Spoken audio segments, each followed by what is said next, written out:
How did a fantasy MMO from 1999, a love of Greek mythology, a boring as hell office job, and the Hamilton musical all kind of come together to help me write my first book? That's actually what I want to talk about today. So I wanted to do something a little different. Today, I kind of wanted to just talk with you a little bit about the story of how I came to write, how I got to the point where I'm at today. So you can kind of see where A to B to C, etc. That kind of thing. I wanted to show you what my writing journey has been, the ups, the downs, everything that's kind of gone into it. And I'm going to try and do it in a way that's not incredibly freaking boring. So we'll kind of skip through some of the boring parts. But really what I wanted to do this for is, one, so you can get to know me a little bit better, but also so you can kind of see that there isn't really a straight linear line when it comes to writing. There's a lot of different things, and some of the inspiration that comes from it might be a bit surprising at times. At this point, you already know the ending, this YouTube channel that's been created largely to tell you all about the dumbest shit mistakes that I have made and how to avoid them. The things that I have learned that can actually potentially help you because they've actually helped me. Things that I've learned really with trial by error or listening to people that are smarter and better than I am. That's really the whole point of the channel, as well as being goofy sometimes and writing silly little short stories. You know that I have published 3 books with a 4th on the way. You know that I have sold over 1,000 books, and I am also still deep in debt with all those sales because I have spent so much money on editing, covers, and marketing. But where did all of that begin?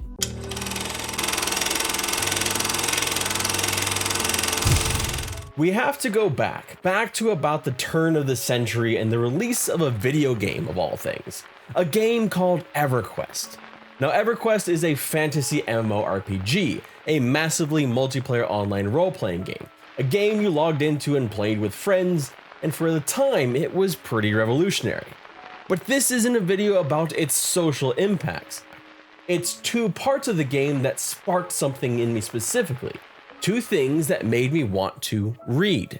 Their expansive lore and deities that really engaged me and made me interested in learning more about them and helped me expand my vocabulary in ways that are kind of surprising. When I think about EverQuest's lore, I always go to the deities of EverQuest because I think that is what got me the most. And funnily enough, it was stuff that was outside of the game that actually really intrigued me. On their website, they had a list of all the deities and how they interacted with each other, how they were part, how the grievances they had with each other, which one created which race, and how they impacted the different wars and things like that.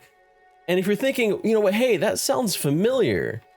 It probably is. It probably is kind of familiar to something like, Greek mythology. We'll get to that in a sec. Before we do, I want to talk about the other part, about how it expanded my vocabulary.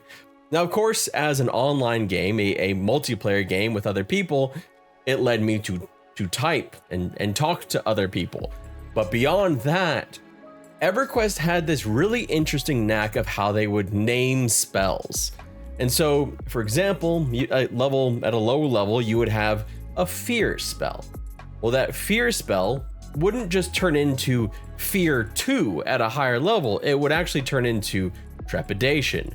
And so little me, 10, 11, 12 years old, was like, what the fuck is trepidation? I probably didn't cuss because I was a kid.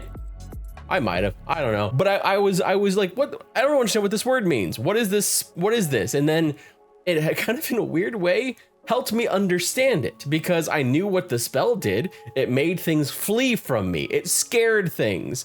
And then so it became easy to associate what the spell did with the name of the spell. Now, I guarantee you that whoever came up with those spell names had no idea that some kid was going to be playing with the game and realize, oh, hey, I like words. But that's kind of what it did. I liked these pretty words, purple prose essentially, but in the form of like what do they call top shelf words, I suppose. And it started this interest in learning more. But going back to the deities, learning more. I kind of exhausted my understanding of them as I sat in my Spanish class and really didn't learn much, because what I was doing was focusing on learning about the deities. Why did this deity hate this one? I had little printouts of what I wanted to learn, and I would read it, and I would keep reading it, and I would hope and really hope and like, hey, like hopefully they'll come up with some more interesting lore. And they did. They continued to come out with new and interesting things, but it wasn't enough for me. It just wasn't enough.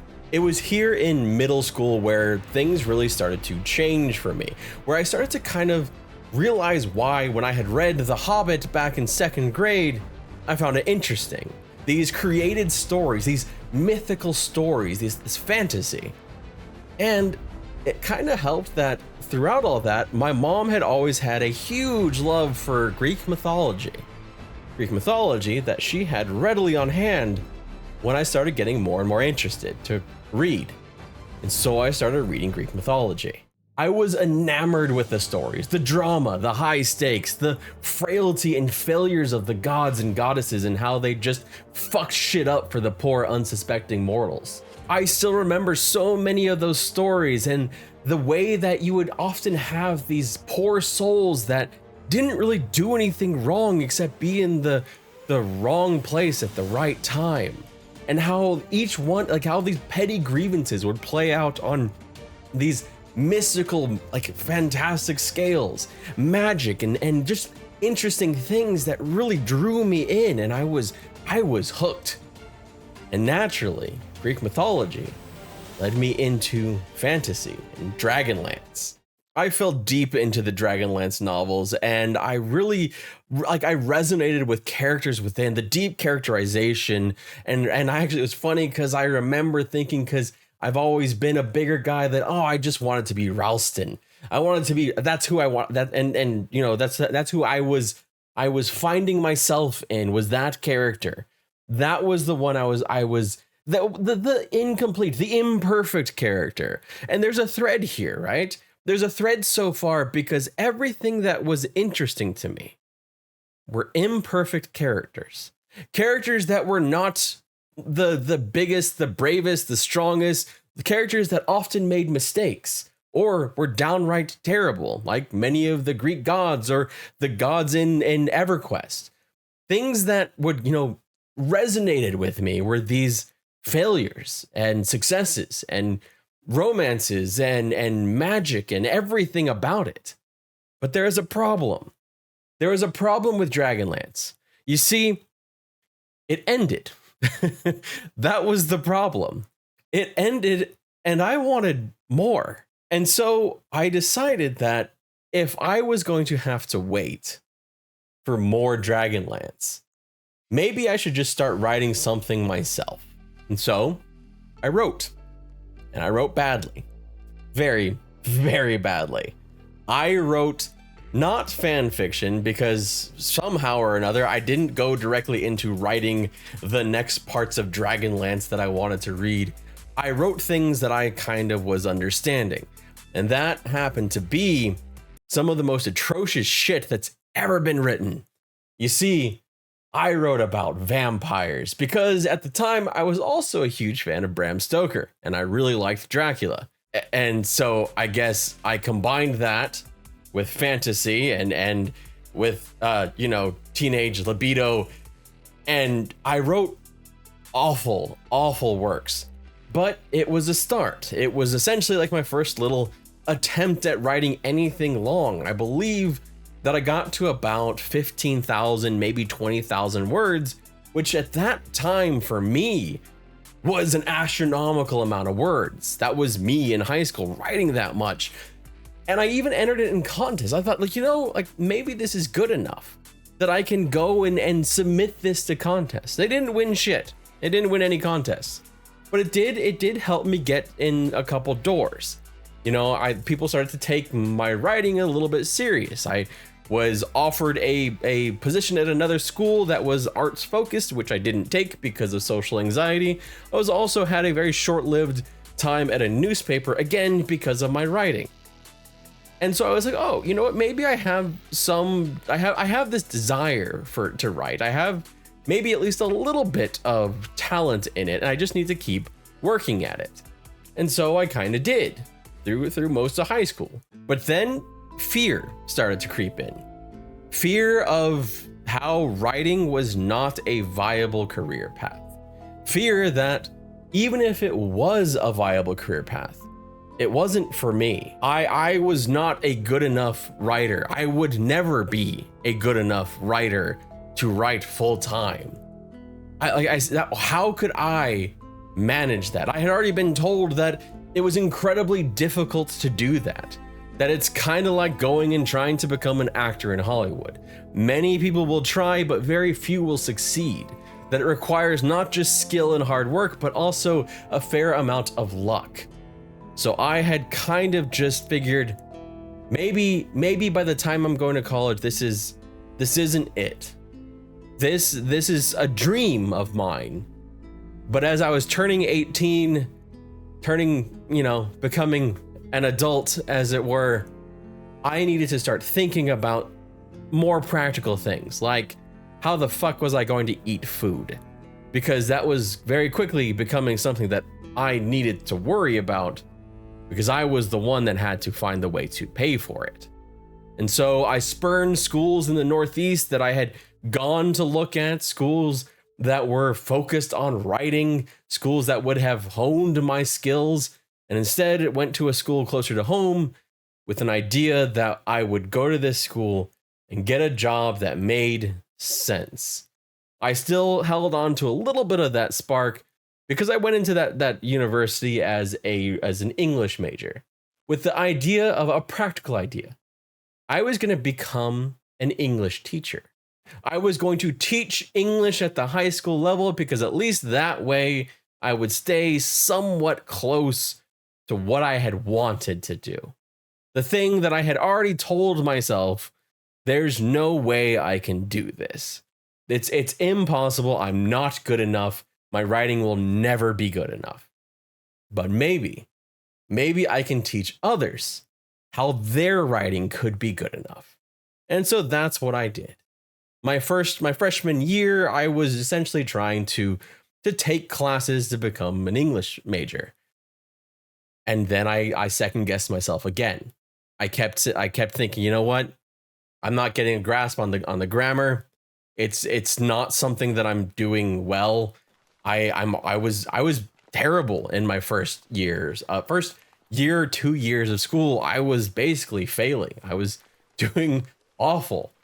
And so I sought a change. Still keeping on this practicality idea. So I went and I changed my major to history, because at least in history, that would absolutely secure me a job that was monetarily viable, right?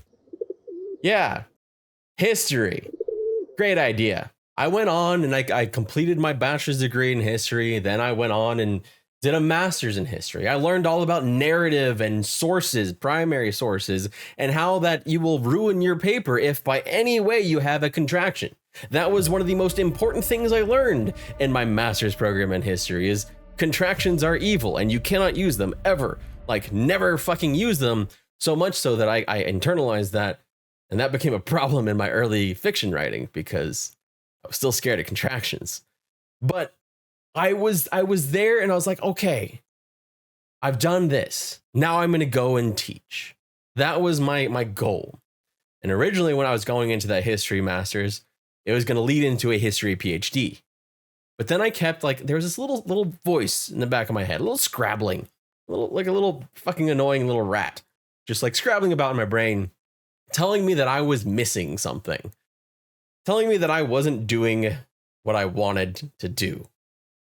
And so I started just, instead of listening to that voice, I just kind of said, oh, you know what? I don't need a PhD. I could start teaching right now. I have a master's degree.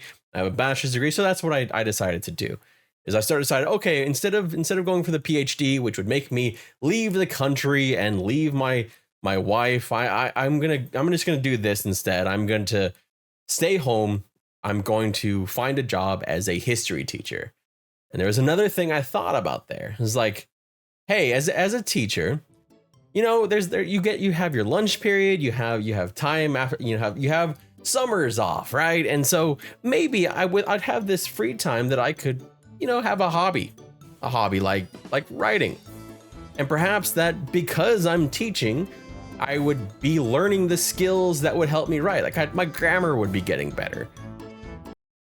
All that shit went out the window when I spent like maybe just a couple months student teaching and realized how incredibly hard that shit is. Like, holy crap, if you are a teacher or you know a teacher or like anything, just go thank your teachers. If you're like any teachers, because holy shit, they go through so much. It was way too much for me. It was way too much. And so I abandoned that.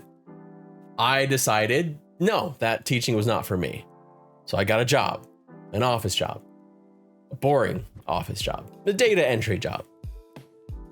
And that stripping away of what was even like the little bit of pursuits of any kind of creativity that I had when I was in bachelor's and master's, it took me and it made me realize that I was missing something very important, very deep in my core. I was missing creativity, and I needed that creativity, but I didn't know where that outlet would come from. Enter Hamilton. With Lin-Manuel Miranda's incredible work playing on a loop in my ears as I entered numbers into spreadsheets, an idea started to percolate, unbidden, unwanted, because, you know, I'd already kind of given up on this dream, this unobtainable dream of writing that I was just not fucking good enough to do. And so it just kind of lingered there.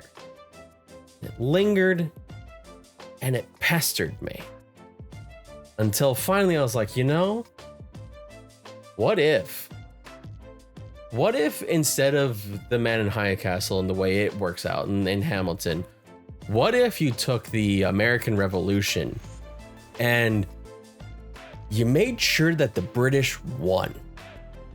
What kind of alternative history would that be? I was curious. I wanted to know. It kind of sparked that same curiosity, that same interest back when I had essentially wanted to read more Dragonlance, so I started writing my own crappy vampire novel. And so I started writing. I can't tell you exactly why I decided to start writing. I can't tell you if there was a belief in me and at that point or not, but I knew I was bored. I knew I had time. I had a job that was secure and not very challenging. So I started using my lunches. I started using my lunches at that job to write. And I took it to my wife. She liked it. She thought it was good. She encouraged me. And granted, at this time, that writing was not very good. I hadn't been writing for about 10 years. The writing I had been doing in that 10-year span was all academic. It was all dry. It was all boring as hell. It was some of it proved its function, right? Like basically like repeating things, showing the depth of my research. And of course, remember, avoiding any fucking contractions, because you can't do that. I mean, you cannot do that because that would be awful. But this dry writing that I was doing, this kind of like manipulated thing that was a little bit hard to understand at times, because I'd also learned how to read UK English and American English, and I had kind of taken them both and merged them together into this weird like monster of grammar where gray and gray were spelled the same, like different ways throughout the entire freaking manuscript. Still do that shit, by the way. Sorry to my editor. But I started writing and enjoying myself doing it. And my wife was encouraging me enough that I showed other people and they encouraged me. And this is, I think, where I want to kind of point out something so important. The encouragement of others. Other people taking an interest in your writing and telling you to keep going. It doesn't have to be effusive praise. It doesn't have to be someone saying that your writing is the best thing in the world. In fact, that's probably some toxic bullshit that will make it worse Because if you think your writing is the best in the world, then why would you keep trying to make it better? I know that mine's not. I know that I have a lot of things that I personally need to improve on. Not just like from book 1 to book 2 to book 3, everything needs to be improved because I have so many places where I can do better. But what I'm talking about specifically is people believing in your ability to do that. People seeing the promise of you in your writing. And that is a big part of what I'm trying to do here in kind of a less personal way on this channel. I want you to feel inspired to write because I believe that it's important and I believe that anyone can write. We are storytellers. Human beings are storytellers. We have been doing it for thousands and thousands and thousands of years. We're just doing it in a slightly different way and adding in monsters and shit if we're writing fantasy, or spaceships if we're writing sci-fi.